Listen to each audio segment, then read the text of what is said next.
closer we get to Election Day on November 6th, the more election-related news we can expect. To get a better sense of the narratives forming around the state's most high-profile races, for analysis we turn to Jim Nintzel of the Tucson Weekly and the Arizona Daily Star's Tim Steller. Thanks to both of you for being here. Let's get started with the big news this week, the gubernatorial debate. What do we make of that? Any clear winners? Jim, let's start with you. I don't think there are any game changers in this debate. I think that this race is Doug Ducey's to lose. He's the incumbent. He has far more money, much more money than David Garcia has, and he has a voter registration edge in this state. The Red for Ed thing, he managed to co-opt that pretty well by coming out and saying, hey, I'll give you teachers your 20% raise by the year 2020. Whether that will materialize or not remains to be seen, but he made that promise, and I think that helped inoculate himself against the charges that he's not doing anything about education. And I think David Garcia really has a hard time getting attention even for his campaign at this point. Tim, on social media, you noted that David Garcia, you thought, did better in one debate versus the other. Yeah, I thought in the first debate he showed a little more mastery and aggression within the bounds of reason.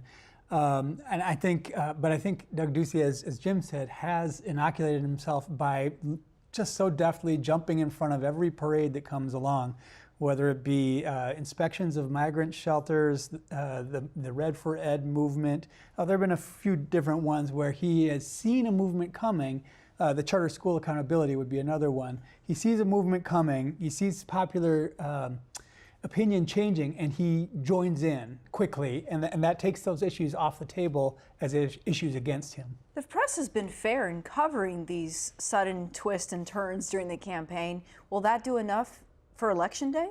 Unless David Garcia finds a whole lot more money and a whole lot more, some game changer, and I don't see that out there. I think Doug Ducey's headed for a second term. Yeah, his mastery, Garcia's mastery of the issues. I mean, he's really good on some aspects of education, really good on saying that we need 24-hour patrols of the highways, and beyond that, I'm not.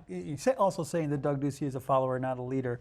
Other than that, I'm not getting a lot more out of him. Given that David Garcia doesn't have the same amount of money, we're not seeing enough on the airwaves, did he use these debates as a chance to kind of make a name for himself? No, I would say so, yeah. But again, I mean, when you have the disadvantage, the financial disadvantage that he has, I wish everyone would have watched your debate and the one the day before. They really did give enough information to make your choice on, but there will be so much money spent between now and Election Day that I can imagine his message will just be swamped. I think the role of the media has changed dramatically in the last 10 years in terms of its impact on elections, and that the campaign spending makes a much bigger difference than what we in the media do. All right, let's go to Jim's favorite race, Congressional District 1, the one he's watching the most closely.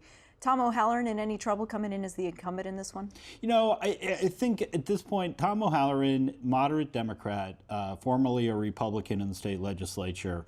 This is a district I think we're contractually obligated to refer to it as sprawling. It stretches from Oro Valley and Marana all along the eastern edge of Arizona, and then up into northern Arizona and Flagstaff and the Grand Canyon, the Native American reservations up there. So it's a fairly moderate, slightly leaning Democrat district, which is pretty much exactly where Tom O'Halloran is on the political spectrum. He's going up against Wendy Rogers. This is her third or fourth run for Congress. She's also run for the state legislature. She is very, very in the Trump corner of the universe, and I think you are not seeing the NRCC come into this area to campaign on her behalf, which suggests to me that their polling shows that Tom O'Halloran is in a pretty good position to win this race. I don't think Tom O'Halloran is some kind of charismatic candidate who really energizes the masses. But the thing that he has going for him is he's kind of right there, as Jim says, kind of in the median of the district politically, whereas I'm just really surprised time and again to see Wendy Rogers paint the race as like her against these nut jobs on the left, these radicals. It's a constant slew of insults by her about anyone who's a Democrat or leaning left. And it's like, why would you want to estrange yourself from people you really need to vote for you that way? And this is a district that went for Trump in 2016, and yet I don't think Wendy Rogers is catching on. All right, no particular order. Let's go to the 3rd Congressional District. This one, a longtime incumbent, Raul Grijalva, Nick Pearson. We saw the two of them face off in a debate. That help or hurt Nick Pearson? Jim, let's start with you. Nothing could help Nick Pearson beat Raul Grijalva in a district that's 50% Democrat and 27% Republican in the year of the resistance. I mean, that's just not going to happen. But he did himself no favors with his rather bizarre attacks on Grijalva and whether or not he was a good Mexican or not. I've been watching the incumbent since I was in college, and he's not a good example of a Mexican, he's not a good example of a Mexican-American, and he's not a good example of an American. He's not a good role model for the people in our community. That's why I'm running. Okay, we definitely need a response to that. Well, you know, my heritage, my Mexicanness is not something that I put up for sale or barter in any political election. That's part of my being. That was absolutely one of the strangest things I've seen in a congressional debate yet. It's one thing to call out what you perceive as racism, which is something that Raul Grijalva does pretty regularly.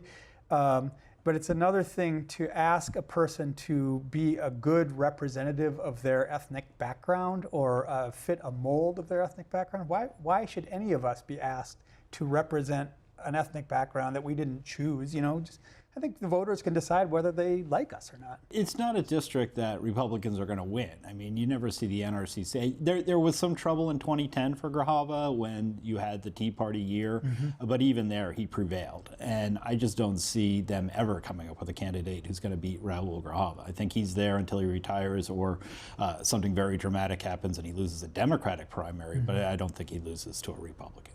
All right, I think we've all agreed the more competitive race for us to watch would be the 2nd Congressional District, Leah Marquez Peterson versus Ann Kirkpatrick. We will have a debate coming up here very soon. We haven't heard much from either candidate. What do we make of that, Tim? Oh, it's a little surprising. I mean, partly the discussion has been drowned out by so much chaos in our news cycles and so many other races. I mean, just for example, take the U.S. Senate race and its dominance of the airwaves. We're not even getting ads coming through to us from the CD2 candidates because they're so drowned out. But also, it is a little curious not hearing a lot about, from either campaign, really reaching out and trying to take the news cycle by the neck. I find this very, very curious. I think Leah's gone Washington before she's even gotten elected. The CD2 is one of the most competitive districts in the country. The road to control of the House rolls right through southern Arizona here, and I don't see Leah Marquez Peterson doing a campaign that's really reaching out and trying to get much attention at all on her, which I find a stealth campaign for this level of Congress to be a very strange choice that they're making. Ann Kirkpatrick is out there and definitely she speaks out on issues of the day. You get emails from that campaign. She takes positions. You get nothing from the Marquez Peterson campaign. You used to get stuff from the McSally campaign. You get stuff from almost any other candidate saying, hey, this is where I stand on this issue. We get nothing from her, and I find that very peculiar. Well, no, I wouldn't say nothing. You get fundraising emails from her. But you do not get like the standard, hey, this is where I stand on something, and it's peculiar, to say the least. You know, fundraising is important, obviously, to get your message out there. But I think one thing, a kind of weakness that you'll see on the Marquez Peterson side that you don't see on the Kirkpatrick side is the margin of victory in the primary. It was 3 or 4 points in a surprisingly narrow win for Leah Marquez Peterson on the Republican side. On the Democratic side, what was it, about 10, 12 points for Ann Kirkpatrick? I don't remember the exact number, but it was a much more crowded. Yeah, it was a very solid win for her. So that tells me that there's a lot of work to do for Leah Marquez Peterson. Now, perhaps this money can help her do that work, but there's a ways to go. Let's move on to the Senate. We're missing a couple faces in the debate conversations. Why is it that we've not had Martha McSally and Kyrsten Sinema commit to some time? Well, Kyrsten Sinema has committed. McSally has always played weird games with debates. Even when she was down here running in Congress here, there were always like strange, I need this or I need that, or it has to be here or it has to be there. And you have, and Sinema's like, yeah, come on, bring it on. So I think it's typical of Martha McSally. She's not the most approachable person when it comes to sitting down for interviews with the press either. So I think there may be some concern that she wouldn't fare well in a debate with Kyrsten Sinema. Will we see them, Tim, come out in the weeks ahead? Gosh, I hope so. I mean, that would be ridiculous if they didn't agree. Now, correct me if I'm wrong, McSally has agreed to a debate on CNN? With the Arizona Republic participating. It doesn't really, that doesn't sit well with me as an Arizona journalist. I don't really care. I don't want CNN involved in our debates. I want you hosting that debate, not Anderson Cooper or whatever. All right, we'll let Anderson know.